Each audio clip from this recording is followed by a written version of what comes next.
Boa noite a todos, boa noite também ao pessoal que nos assiste pela TV Harmonia. Lá embaixo, aí na cantina, as pessoas já me perguntaram o que significa esse tema imã, né? Então já aviso que esse trabalho aqui, dia de sexta-feira, ele faz parte desse livro aqui, Seara dos Médios. Então são capítulos que tem, quarta-feira, são capítulos que tem e que os palestrantes fazem reflexões sobre esses capítulos. Por isso imã, né? O que a gente vai refletir quando Emmanuel trata desse tema aqui é se referindo exatamente a uma atração, a uma necessário atração mesmo que o espírito pode exercer com relação ao outro e também com relação ao seu próprio desejo. A primeira coisa que a gente tem que pensar é que os espíritos disseram duas coisas interessantes. Quer dizer, interessantes, tudo eles disseram, né? Mas tem coisas que realmente chamam a atenção, porque são até certo ponto inusitadas, né? Então, uma das coisas que eles disseram é assim, que nós vivemos acompanhados de espíritos desencarnados, porque nós somos espíritos, mas encarnados.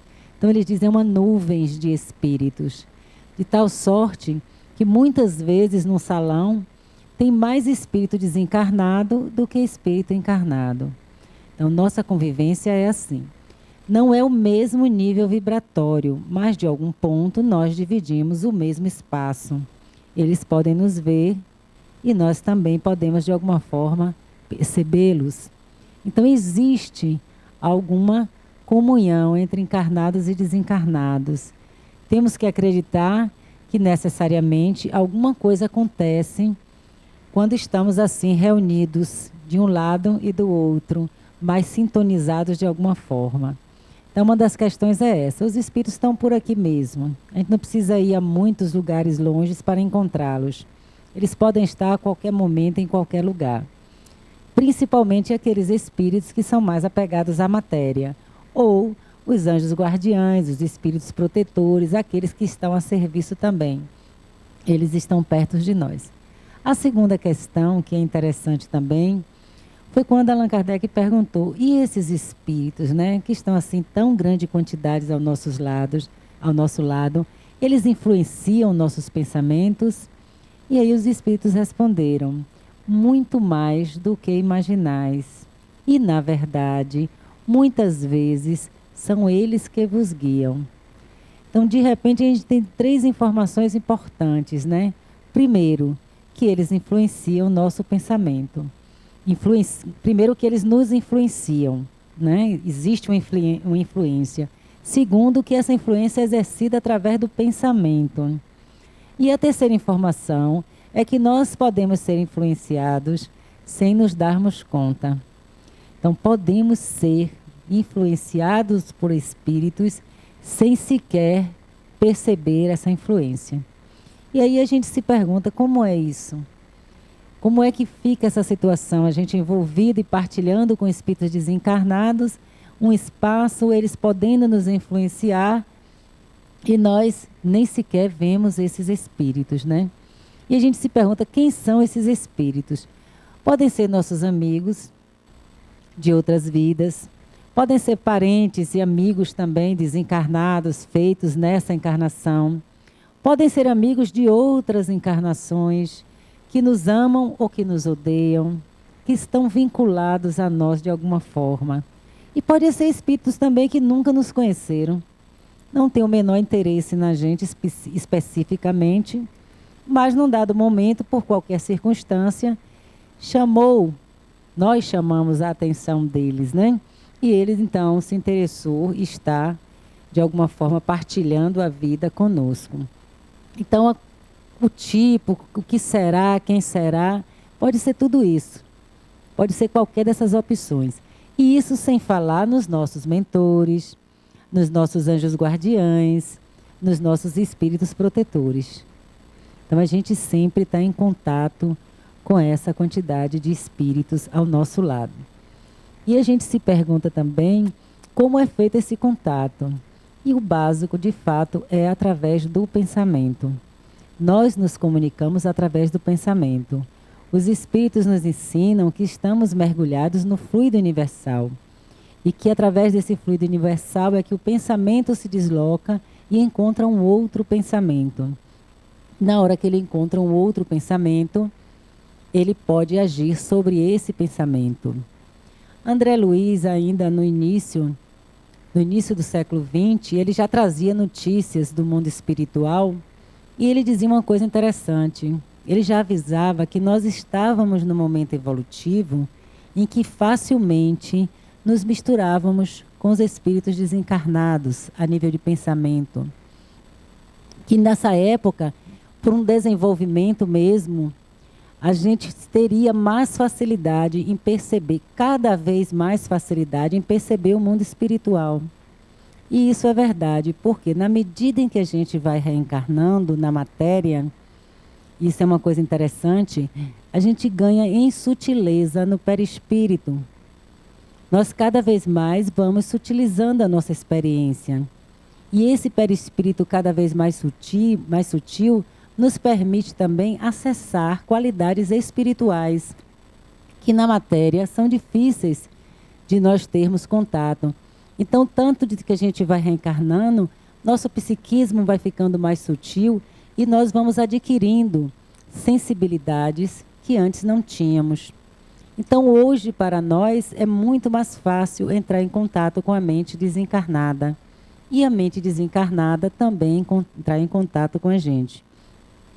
Muitas vezes a gente pensa que só são espíritos desencarnados que interferem em nossas vidas. Mas nós também, encarnados, podemos interferir na vida de um desencarnado. A gente pensa nas obsessões que os encarnados são capazes de realizar conosco. Mas não imaginamos que nós também podemos, sim, obsidiar um espírito desencarnado. Às vezes a criatura acabou de desencarnar, está num processo ainda de desligamento dos apegos materiais, está tentando se adaptar ao mundo espiritual e alguém que o ama às vezes ou que o odeia, começa a evocar esse espírito. Por saudade, porque eu não consigo viver sem você, pelos choros excessivos, né? Que chorar a gente pode, mas tem gente que dramatiza demais, que se desequilibra, que se desarmoniza. Então, essas pessoas estão também influenciando os espíritos desencarnados. Eles lá não conseguem ter um certo equilíbrio. E, às vezes, a espiritualidade precisa criar uma proteção para que os apelos daqui da Terra não encontrem esses espíritos quando eles ainda não têm equilíbrio suficiente. Às vezes, também é o ódio. Tem gente que desencarna e tem a infelicidade de, no próprio enterro, já está percebendo os comentários de inimigos que estão presentes, que diz ele mereceu, foi isso mesmo, dei graças a Deus, agora me livrei dele ou dela. Então, eles já vão sofrendo essas influências. Então, não é só do lado de lá que é possível haver influência, nós também podemos influenciar.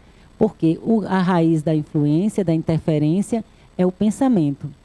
E pensamento está presente, é um atributo do espírito, tanto está presente na mente, no espírito encarnado, quanto no espírito desencarnado.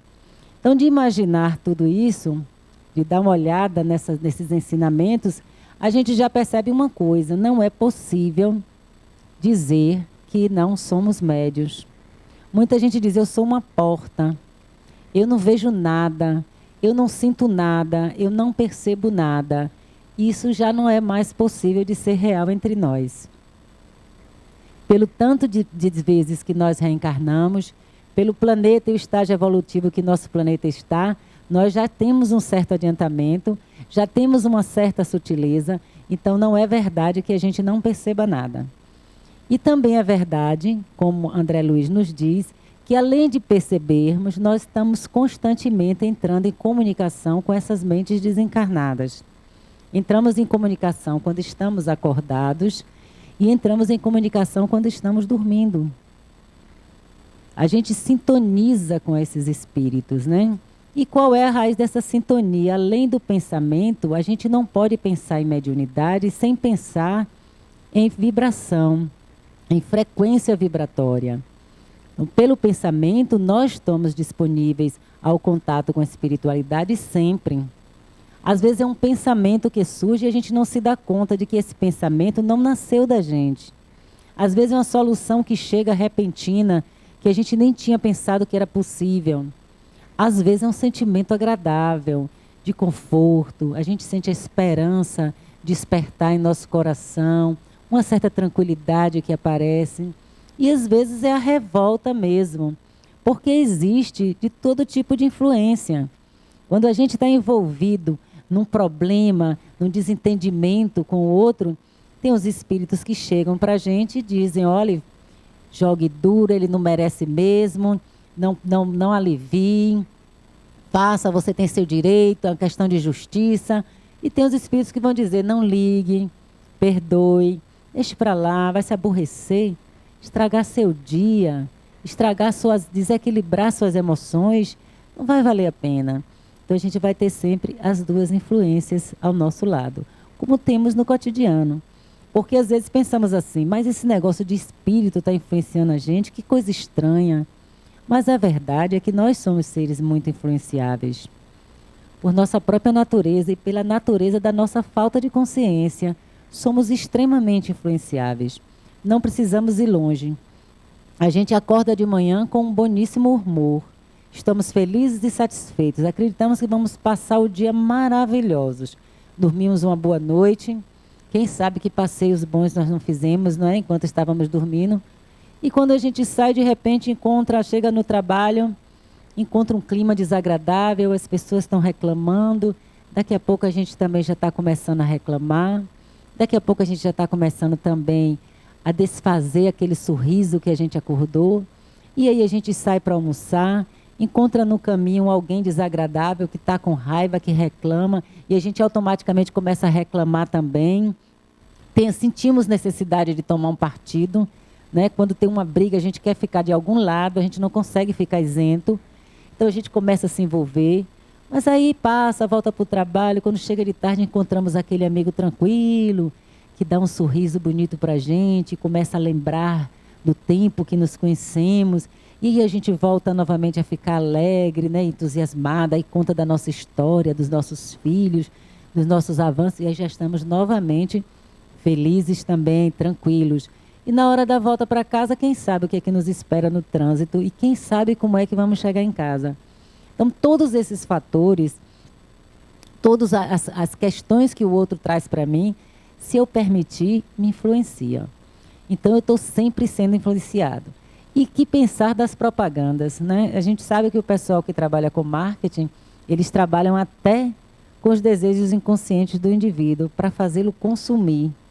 Então, quando eles fazem um produto, eles se preocupam com a embalagem, se é para mulher, quem é o público para aquele produto. Se é mulher, cores pastéis, rosa. Se é homem, outras cores. Não é? Se quer vender um carro, bota logo, se o carro é dirigido principalmente para o homem, coloca logo uma linda mulher lá sentada, né? E o cara vai dizer, esse é o carro do meu sonho, e faz de tudo para comprar o carro. Não sabendo ele que ele não está querendo comprar um carro.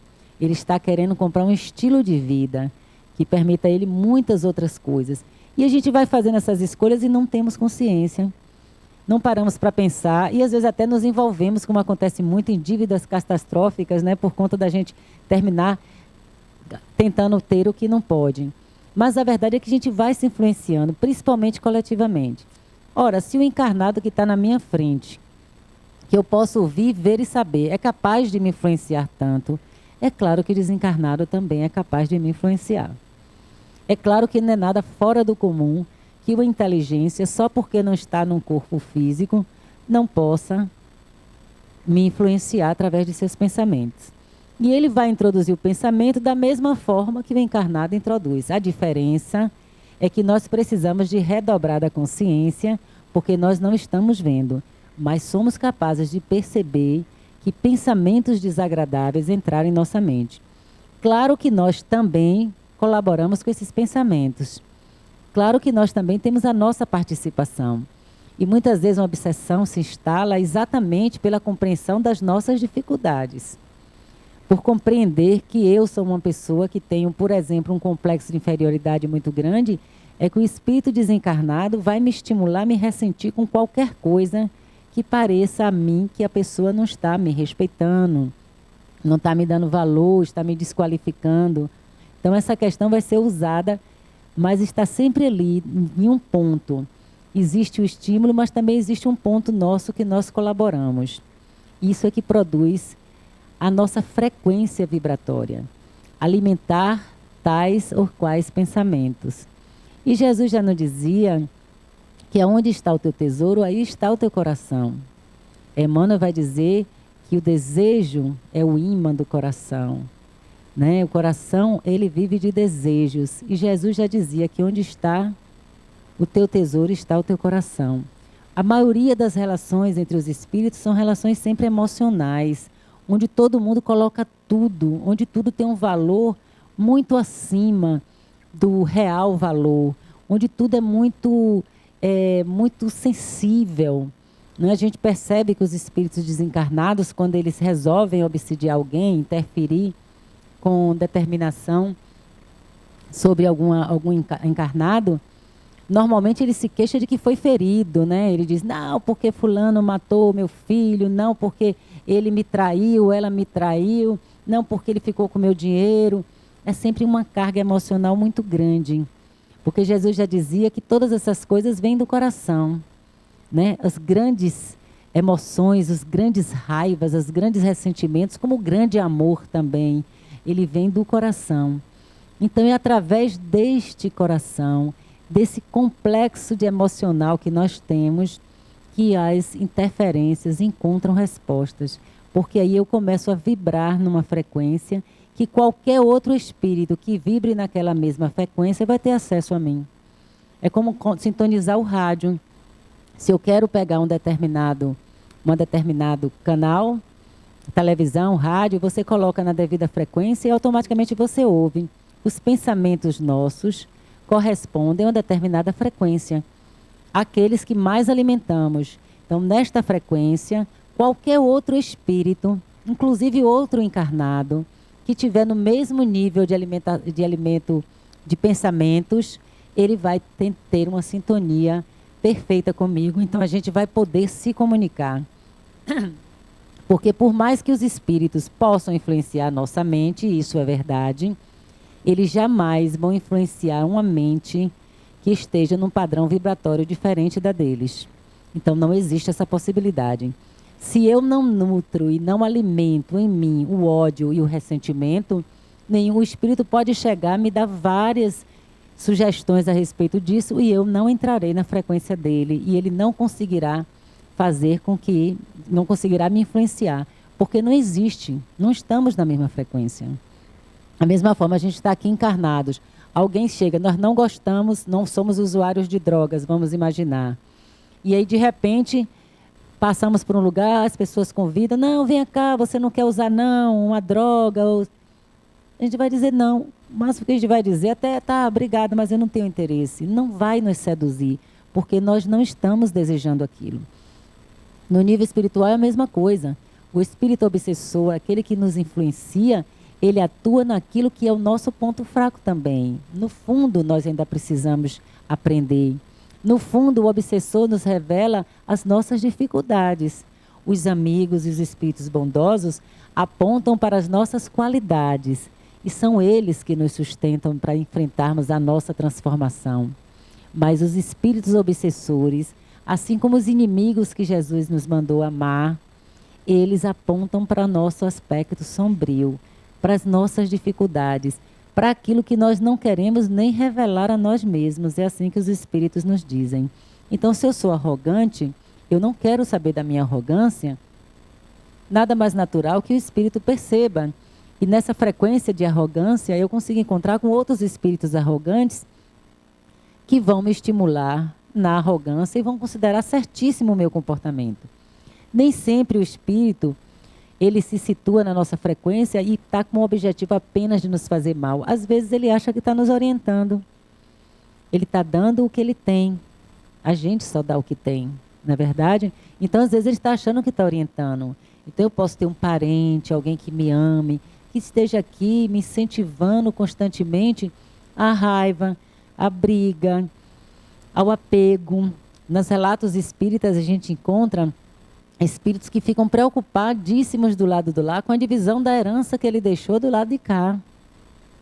Que acompanham, que se zangam quando aqui fizeram diferente do que ele queria. Né? Se perturbam com relação a isso e ficam aqui ligados. Se alguém aqui estiver preocupado também, é claro que a sintonia vai ser perfeita. Mas se não tiver, ele vai ter todo esse problema, é ele sozinho do lado de lá, mas ele não vai interferir com nenhum outro espírito aqui encarnado. E a gente, quando coloca o nosso tesouro, né, nas moedas, no dinheiro, fica complicado. Muita gente desencarna aflito e preocupado com coisas que são do mundo material, que do lado de lá não vai ter mais sentido nenhum. Muitos desencarnam preocupados se a esposa vai continuar pensando, se o marido vai continuar pensando, se o filho casou, se o filho fez o que mandou. Tem gente que deixa uma verdadeira legislação, vamos dizer assim, né, de instruções sobre como quer ser enterrado, o que é que vai fazer depois que morrer, como se alguma coisa dessa tivesse de fato importância, né? E ai de que do lado de cá a gente não cumpra essa parte, né? Alguns podem ficar bastante ressentidos e magoados. Mas por quê? Porque ainda não tem a libertação dos sentidos para perceber que a vida real não é essa. Que aqui nós representamos papéis. Nosso objetivo encarnados é aprimorar, é desenvolver o nosso espírito. É transcender a matéria através da própria matéria. É poder conhecer-se a si mesmo e, conhecendo-se a si mesmo, conhecer a Deus. Porque nós, enquanto espíritos ignorantes e simples, não conhecemos a nossa potencialidade. Não sabemos, na verdade, quem somos. Na medida em que vamos encarnando, diversas e diversas vezes, é que nós temos a oportunidade de encontrar conosco, de nos compreender, de saber quem somos, de sair de uma diferenciação para alguma coisa mais objetiva, para encontrar uma individualidade. Então, esse processo ele se dá através da reencarnação, através dessa experiência com a matéria. Mas essa experiência com a matéria, na medida em que o espírito mergulha na matéria, ele também vai se libertando da matéria. E quanto mais ele se liberta, mais encarnações ele teve, mais ele se liberta, mais ele sutiliza o seu psiquismo, mais ele se torna sensível a outras realidades.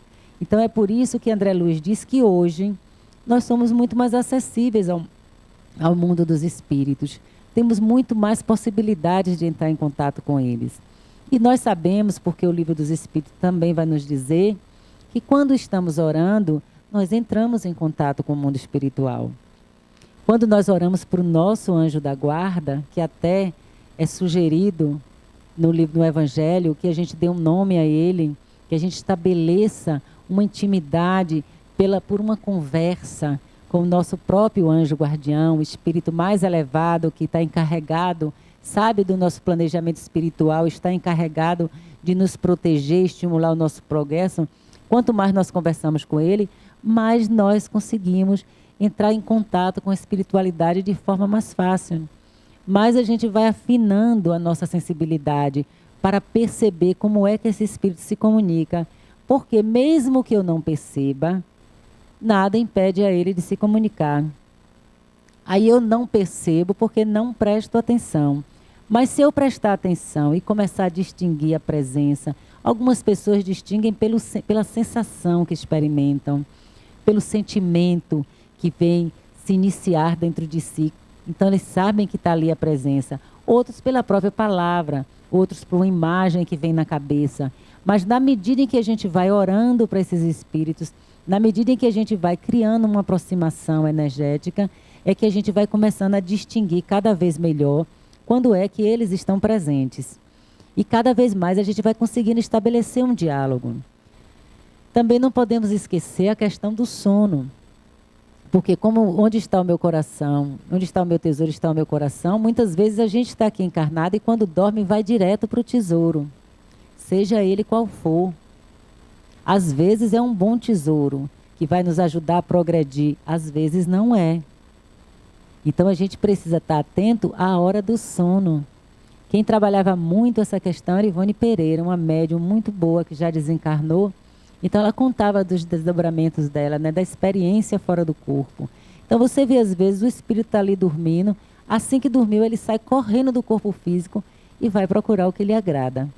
Às vezes ele vai procurar, na verdade, uma bela de uma farra. Outras vezes vai procurar alguém querido que está distante. Outras vezes vai procurar alguém que conheceu em outra encarnação. Às vezes vão para um umbral. Fica lá participando das mesmas coisas dos espíritos que nos obsidiam. Às vezes a gente vai e se encontra com o nosso obsessor durante o sono. Por quê? Sem corpo físico, não é? A gente só fica ligado por um cordão. Somos mais livres ainda. Podemos seguir o nosso desejo através do nosso pensamento. Então a gente vai atrás do que exatamente quer. Então a gente vai atrás do nosso coração. Então por isso a gente precisa ter uma atenção cuidadosa com os nossos desejos. E precisamos educar as nossas emoções. Precisamos saber o que de fato me move. Qual é o meu desejo mais importante? Sem nos enganarmos. Precisamos ter um bom conhecimento de nós mesmos, porque às vezes a gente diz assim, eu amo meu filho, e a gente tem que se perguntar, como é o meu amor por esse filho? É um amor, simplesmente, é o amor pelo que ele vai fazer por mim? Ou é o amor pelo orgulho que ele vai me dar sendo assim, sendo dessa forma que eu acho? Ou é orgulho porque eu tenho alguém para me continuar meus pensamentos, continuar distribuir, né? Estar também com meus bens materiais. Porque tem gente que tem filho e diz, é meu herdeiro. Esse aí é para quem eu vou deixar tudo que eu juntei.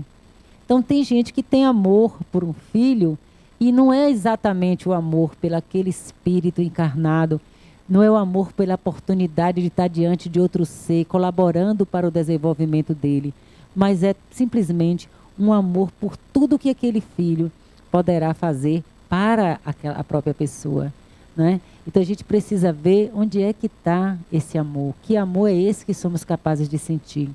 Precisamos saber também, dentro do que nos move, qual é a nossa visão do mundo. Isso é o que nos protege das influências, das propagandas, dos encarnados e dos desencarnados. O que é que de fato me move é o que vai fazer da minha vida. A minha vida tem importância. Então eu preciso saber. É o que o coletivo diz, eu apenas respondo o que a sociedade anda dizendo por aí, sem refletir, sem pensar. É uma criação minha mesmo, o meu desejo? Ou esse desejo me foi imposto pelos meus pais, me foi imposto por amigos, me foi imposto por religião? Então eu acho que tenho que ser assim, eu acho que tenho que perseguir isso. Eu preciso saber isso por mim mesma. Preciso saber também se o meu desejo é um bem para mim, para o outro e para a coletividade. Porque uma das características mais importantes dos espíritos evoluídos que começam o processo evolutivo é amar o bem. Então nós precisamos nos perguntar se aquilo que buscamos, se aquilo que nos aprisionamos, se aquilo que nos detém é tão importante para a gente, é um bem. E é um bem para mim, porque muitas vezes amamos coisas que não nos fazem bem. Nós sabemos que às vezes adoramos atividades que prejudicam a nossa saúde, admiramos, desejamos alimentos que prejudicam a nossa saúde. Se isso acontece assim no plano físico simples, com relação ao corpo físico, o nível emocional, o nível espiritual também acontecem. Às vezes eu gosto de emoções que desequilibram o meu corpo emocional. Às vezes eu gosto de experiências que desequilibram a minha própria vida. Então eu preciso me perguntar, é um bem? Vai fazer bem aos outros? Vai fazer bem à coletividade? Eu preciso ter essa ideia. O que é um valor para mim? O que é realmente importante? Porque a gente tem que estar atento que na nossa estrutura aqui de encarnados, a nossa sociedade humana, ela muda. O que ontem era um absurdo, hoje não é nada demais. Eu me lembro quando eu era menina, que mulheres que vestiam calça iam para o inferno. Eu estudava numa escola católica, né? Então eu fiquei preocupadíssima, porque minha mãe resolveu botar logo calça. Ela gostava de ser inovadora. E minha preocupação eterna, minha mãe vai para o inferno, né? Eu não sabia o que fazer para evitar. Então, às vezes, aí isso era uma coisa absurda, não é? Separar, divorciar. Uma mulher divorciada, o que que ela tinha? Qual era o valor dela? Não tinha valor, porque foi abandonada, foi largada. Hoje em dia, a coisa mais natural do mundo, as mulheres já casam dizendo, olha, se não der certo, eu me separo. o marido também pensa da mesma forma e por aí vai. Então, os valores meramente humanos, eles são passageiros. Eles dependem da época, da cultura, eles mudam. Eles mudam. O que permanece é o que é verdadeiro, é o que é espiritual, é o que é o amor. Então a gente precisa ter claro para a gente se a gente está se apegando, se a gente está desejando e lutando tanto por uma coisa transitória, ao invés de gastar nossas energias no que é definitivo. Porque às vezes consumimos uma encarnação inteira preocupado com uma coisa que é transitória, preocupado com algo que nós não vamos levar quando desencarnamos, algo que não vai nos acrescentar nada na nossa experiência de desencarnar. E também, na maioria das vezes, não vai nem contribuir nas nossas relações amorosas. Porque até nas relações amorosas a gente precisa saber o que é mais importante. Porque às vezes estamos ao lado de uma pessoa uma vida inteira e essa pessoa pode dizer para a gente que não foi amada por nós. E nós não sabemos por quê. Então a gente precisa também ter essa consciência. O que é importante para mim? O que é que me guia? O que é que me move? O que é que faz com que eu imagine que sem aquela coisa eu estaria em pleno desespero? Eu preciso saber o que é. E preciso fazer os ajustes. Porque se eu descobrir que sem dinheiro eu não sou nada, eu me suicido, eu preciso ver por que é que eu dei esse valor tão alto para uma coisa material. Então eu vou precisar renovar os meus valores, vou precisar refletir, vou precisar meditar, vou precisar ver a minha experiência. Quando eu nasci, o que era mais importante? Nunca foi o dinheiro. A gente precisa sim de dinheiro para viver e devemos procurar viver bem, mas nenhuma criança permanece viva apenas por causa de dinheiro. Todas elas precisam de afeto.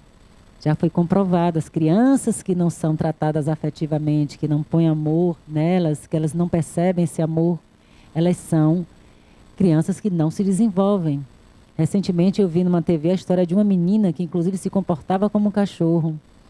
Mesmo de 4, rosnava, real, latia, tudo isso, porque ela teve uma mãe alcoólatra, largava ela ao abandono, e quando ela pôde logo, a primeira coisa que ela se afeiçoou foram os cachorros. E ela copiou o comportamento desse cachorro. E depois a psicóloga que tratou ela, anos depois, que ela foi se libertar lá para os 13 anos de idade dessa experiência, ela dizia, a psicóloga, ela estava procurando uma forma de ser amada. E as pessoas adultas em torno dela não foram capazes de amá-la. Então ela recorreu pelo instinto de sobrevivência. Para que ela pudesse continuar naquele corpo físico e se desenvolver, ela precisava de amor. Então ela se apegou aos cães, porque aqueles cachorros ali em torno dela ofereciam afeto a ela. Lambiam, brincavam com ela, então ela tinha alguém para estar junto. Então a gente precisa de amor. Isso é mais básico do que qualquer outra coisa. A gente precisa de verdade, isso é mais básico do que qualquer outra coisa. Então, se a gente precisa de tantas coisas, a gente precisa também rever nossos valores para que nossos desejos estejam mais em sintonia com a espiritualidade mais elevada, para que a gente possa atrair amor para as nossas vidas, para que a gente possa atrair bondade, para que a gente possa atrair paz e não desespero, angústia ou agonia. Nós somos, já diz aqui Emmanuel, as pessoas que decidimos. Nós escolhemos que ponto de espiritualidade a gente vai se irmanar. O que é que a gente vai incentivar em nós mesmos? Se a gente escolhe o caminho da luz, se a gente escolhe o caminho do amor, a gente tem um conjunto de compromissos que a gente tem que honrar. Pensar no bem, meditar sobre o bem, amar o bem, praticar o bem. Se esforçar para aprender a amar. Nesse compromisso, com certeza, os espíritos equivocados e ignorantes não vão ter acesso à sua frequência. Mas, em compensação, os espíritos bondosos, anjos guardiães, com certeza, não só vão ter acesso, como vão incentivar esses sentimentos e vão dar apoio a todos nós para que possamos cada vez mais evoluirmos e nos aproximarmos de Deus.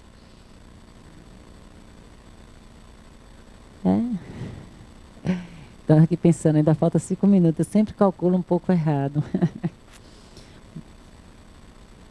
Pronto. Tudo bem. Então é interessante esse livro esse Seara dos Médiuns, porque muitas vezes a gente tem a ideia de que médium é somente aquele que ostensivamente dá uma comunicação, né? Que ostensivamente fala através, um espírito fala através dele, ou então aquele que vê fenômenos. No entanto, todos nós somos médiuns e cada vez mais médiuns. Todos nós, de alguma forma, somos capazes de captar os espíritos. E todo mundo tem sempre uma história. Eu me lembro que eu estava recentemente conversando e 2 pessoas me disseram: Márcia, eu sou uma porta, eu não vejo nada, eu não sinto nada. Impressionante. É mesmo? Não tem jeito, olha isso para mim. Agora, quando eu era pequena, aconteceu o seguinte, né? Eu estava brincando e de repente, quando eu olhei para a porta, eu vi um homem. E esse homem eu vi até meus 9 anos de idade, eu vi esse homem. Aí depois, e minha filha, quando nasceu, tinha um negócio na cozinha que de repente caía as panelas, de repente buzinava em alguma coisa. E ela saiu contando, eu disse: imagine se você não fosse uma porta. Porque uma porta já vê tanta coisa e acontece tanta coisa, imagine se não fosse uma porta. E a outra também, que dizia: realmente eu não consigo sentir nada. Eu disse: não, mas acontece que às vezes eu percebo que tem assim uma paz que chega junto de mim. Aí eu me sinto, às vezes eu estou angustiada, me sinto mais calma. E aí foi contando as experiências dela. Eu tenho um sexto sentido que às vezes eu acordo assim, já sei o que, que vai acontecer. Ou então eu estou dormindo e aí eu sei: olha, fulana está precisando de mim. Quando eu ligo, você sabe que fulana está precisando de mim? A gente está vendo outra porta. Que porta desse jeito a gente está feliz, né? O pessoal pode até trabalhar mediunicamente, porque realmente é uma questão à parte. Então, Emmanuel diz isso e é verdade. A gente precisa assumir que somos todos médios, que todos temos a possibilidade, sim, de recorrer à espiritualidade superior, que todos podemos trabalhar pela nossa cura, através da oração, através da busca e da evocação de espíritos bondosos. Todos nós também precisamos selecionar esses espíritos, porque não adianta eu estar em diálogos profundos com espíritos que sabem menos do que eu ou igual a mim. Os que sabem igual a mim, a gente vai discutir, estudar juntos. Os que sabem menos, eu vou ensinar. Se eu preciso de orientação, eu preciso de espíritos mais elevados do que eu. Nenhum desrespeito com o nível evolutivo de ninguém, mas como a gente vai aprender com alguém que sabe menos ou tanto quanto a gente? Esses a gente partilha amor e carinho, mas conhecimento e aprendizado a gente tem que partilhar com alguém que saiba mais do que a gente. Então é critério isso. Os anjos guardiães sabem mais do que a gente. Sabem inclusive amar muito mais do que a gente. E esse amor é que é um grande aprendizado. Orar para São Francisco, é uma coisa excelente, porque ele é um homem que sabe amar muito e que provou na Terra o quanto sabe amar. Que continua amando no mundo espiritual. Ele pode nos ensinar muito. Talvez numa encarnação a gente não aprenda, mas a gente pode começar a aprender agora. E assim, para quem pensa: o que um espírito superior desse vai me atender se eu pedir alguma coisa a ele? Ele pode não atender pessoalmente, porque o espírito superior ele não precisa se deslocar no tempo para atender a gente. De onde ele está, ele consegue se comunicar com a gente. Porque o espírito viaja pela velocidade do pensamento, então é diferente. Então ele pode fazer isso. Fora que esses espíritos, eles trabalham em equipe. E a equipe deles é a equipe afinada, com o mesmo pensamento, voltado para os mesmos cuidados, com o mesmo amor. Então eles são autorizados, qualquer um deles pode atender a uma pessoa usando a identidade de todos. Então qualquer um da equipe de São Francisco de Assis pode atender uma pessoa e se dizer São Francisco de Assis, porque ele representa esse grupo de espíritos amorosos e excepcionais. Então a gente deve se acostumando com essa ideia importante, para que a gente saiba que somos espíritos e como espíritos não temos limite. O nosso limite qual é? Nenhum. O nosso projeto é evolutivo, a gente nunca para. A coisa mais importante do espiritismo que eu considero é exatamente a ideia evolutiva. Nós temos esperança porque sempre estaremos crescendo mais. As nossas limitações são provisórias. A carne pode limitar, a nossa ignorância também pode nos limitar, mas é provisória, porque o nosso destino é exatamente a perfeição. Então, o corpo físico, a doença, o desencarne, a ignorância, o desequilíbrio emocional, a doença mental, qualquer que seja, tudo isso é provisório. Nada é definitivo. São experiências que o espírito tem, são experiências que o espírito vive, no sentido de se aperfeiçoar cada vez mais, no sentido de cada vez mais refinar-se como espírito, no sentido de cada vez mais poder construir uma experiência de amor que o aproxime do divino. Essa é a nossa meta encarnatória. É por isso que nós estamos aqui. E dessa forma, trabalhando com relação ao nosso processo evolutivo, é que vamos caminhar mais, é que vamos ter aquela felicidade sem mácula, aquela felicidade que não vai ser provisória, rápida, mas aquela felicidade que é estável, que na verdade ela só se altera se a gente estiver sofrendo pelo outro, mas não por experiências nossas. Eu desejo a vocês agora um bom trabalho, que os aguardam, e quando vocês entrem na reunião, para serem atendidos, né, os espíritos que estão com vocês, principalmente os espíritos em sofrimento, serão atendidos, e que vocês possam desejar a eles muita luz, muita paz, porque nós podemos ser médiuns disso também, para os nossos próprios obsessores. Eles podem aprender conosco. Eles que não nos perdoaram, podem aprender conosco a perdoar, se nós perdoarmos eles. Eles que não sabem amar, podem aprender conosco a nos amar, se nós amarmos eles. Então, que vocês possam desejar a esses espíritos o crescimento que eles merecem, a paz que eles desejam, o carinho e o amor que talvez eles não tenham tido ainda. E assim vocês possam se libertar, libertando também eles. Muita paz para todos.